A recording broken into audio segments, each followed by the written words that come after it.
What's up, people? I'm Shaggy, the opinionated hippie, and this is part 47. We're nearing the catch-up point of the Dave's Pick review series. The Grateful Dead's archival concert release series, Dave's Picks. I've started with number 1. I'm currently at number 47. I'm going to talk about number 47, then I'm going to show where it falls among the other 46, according to me, my opinions.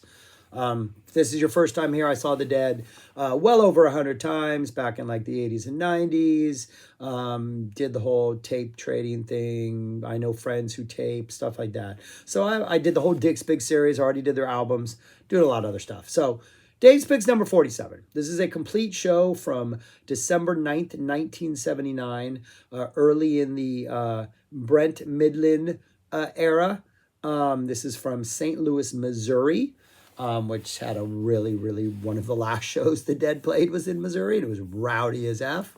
It's a complete show with some bonus tracks from a December 4th, 79 show, which also has been released as bonus tracks on another release earlier in the series, another Dave's Picks. I want to say those were good bonus tracks. And in light of what I'm going to say about this show, I'm wondering why that show just wasn't released in its entirety, since we're getting all these bonus tracks from it. But it's 3 discs. The first set fits entirely on disc 1. Then the second set is split up on discs 2 and 3.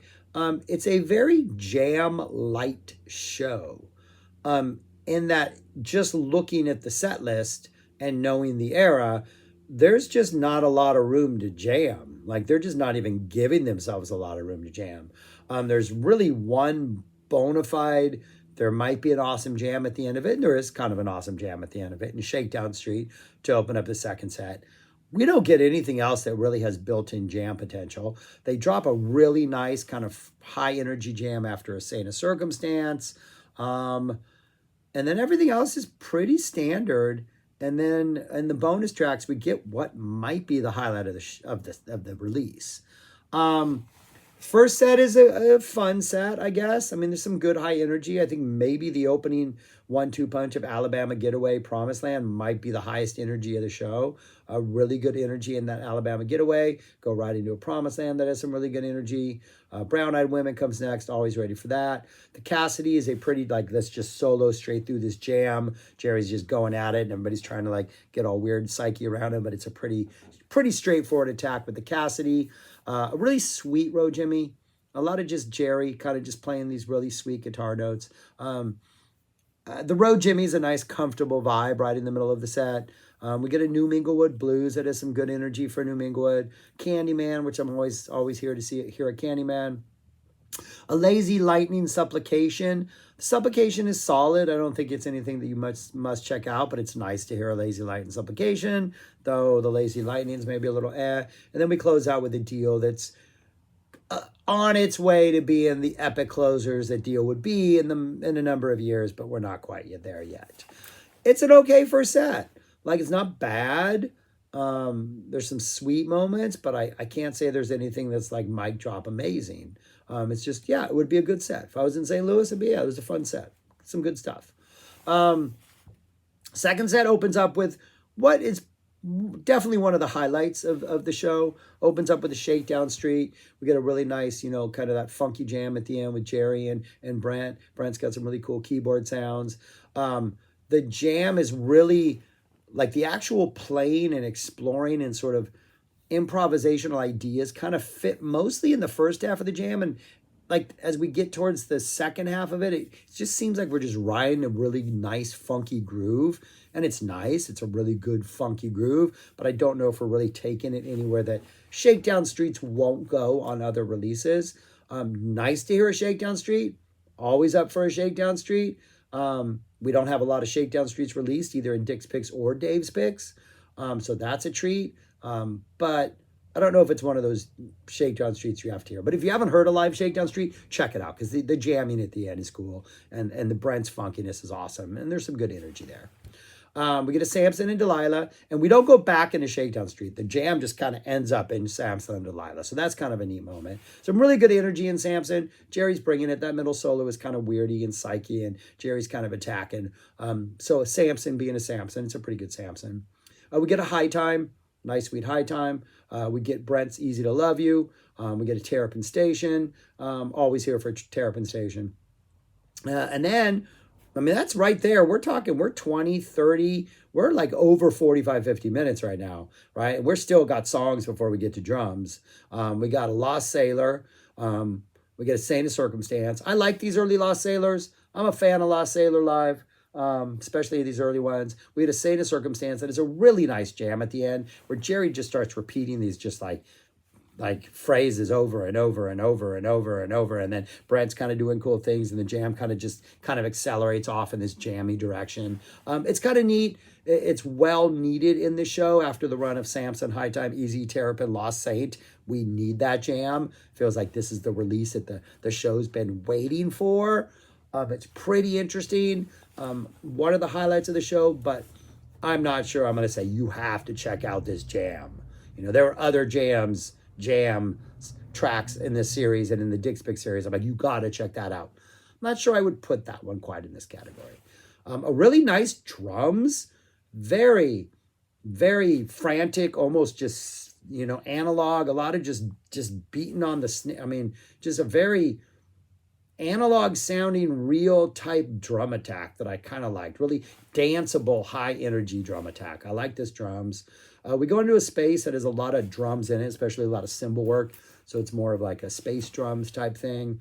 That kind of eases into a Black Peter. The ease into Black Peter's nice. I think we needed something a little more high energy here. I think an other one or something dropping right here, or even just some random something we're not prepared for would have been nice. Black Peter's good. It's got some good Black Peter energy, but we're looking at the second set. We had a High Time, we had a Lost Sailor, now we got a Black Peter. There's just a lot of slowing things down in the set.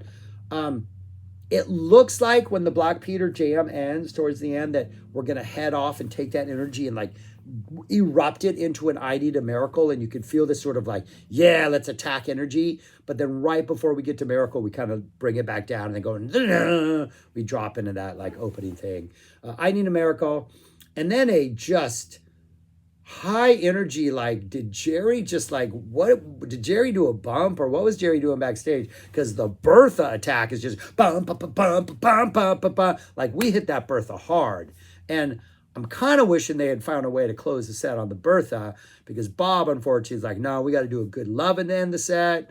I'm not a fan of Good Lovin'. I'm especially not a fan of it after Bertha, because Bertha's such a sweet song. But we get a Good Lovin' to end the set. And then the whole thing closes out with the Don't Ease Me In. Everything Shakedown through drums was on disc 2. Space through Good Lovin' through Don't Ease Me In is on disc 3. And the bonus tracks from a show 5 days earlier. We get a really nice space into probably what might be the highlight of the disc. A nice, healthy, well jammed out, nicely explored 10-minute Not Fade Away that I really like. That goes into a Stella Blue that is a really strong closing solo. Could have been a little bit longer, but what we are given is pretty good. Then we get a Sugar Mag and a US Blues. And so it's not a bad listen, but I have to admit that other than like the Shakedown Street and the jam at the end of Saint of Circumstance, I was kind of underwhelmed. Not because of the show, but because the show was chosen to be released. Like I'm wondering like what exactly, right? We already have some 79 shows. We have some early 80s, 81, 82, 83. We have a lot of like early 4 or 5 years of Midlands run. So we're not lacking that Midlands run. Oh, it sounds like a movie. So we're not lacking that. We have Lazy Lightning Supplications. Maybe it's the Shakedown. Maybe it's the Jam After Circumstance. I'm not sure. Like, what was the thing that made them decide to release this show? Especially when I think maybe the highlight is from the December 4th show, and we already had some of that on an earlier release. Dave's Picks 31, and what was released on there from this show? That was also a 79 show. And we had released from there a Estimated Franklin's and then a really good jam after Franklin's. So maybe we should have got that entire 4th show. I don't know. I enjoyed it. I'm just puzzled as to why it was released. If I had to rank it among the other 47, I'm dropping it there at number 45. I do think that jam after saying a circumstance and that shakedown jam and the not fade away bonus track maybe bumps it above the 271 shows. 71's just way too many songs for me and not enough jams. In comparison to everything else that they did bring on any other year. So this is, yeah. I mean, we haven't had a really, you look at this list, 36 and 37, we're kind of back there. But, you know, it's been a while since we've had a release that I think has been this underwhelming.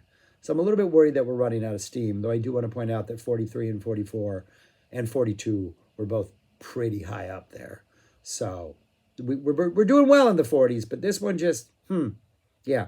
I'm not sure I know what 48 is yet. I know, but I think I forgot, even though, no, I know what it is. I just got this. 48, I haven't sat down. I know my opinions on 48, and well, you'll find out in the next video. But yeah, I have it back at 47.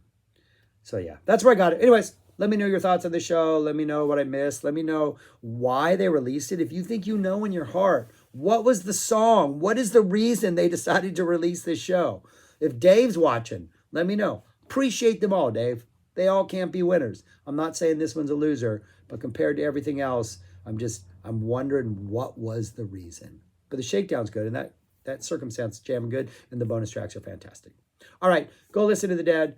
Subscribe, like, share, comment, and if you're a Zappa fan and want to contribute to the Zappa conversation about what we're going to do for March Madness this year, check out the video I posted prior to this one, 2 prior to this one, and vote on what you want March Madness to be like. But that's it. That's all I got.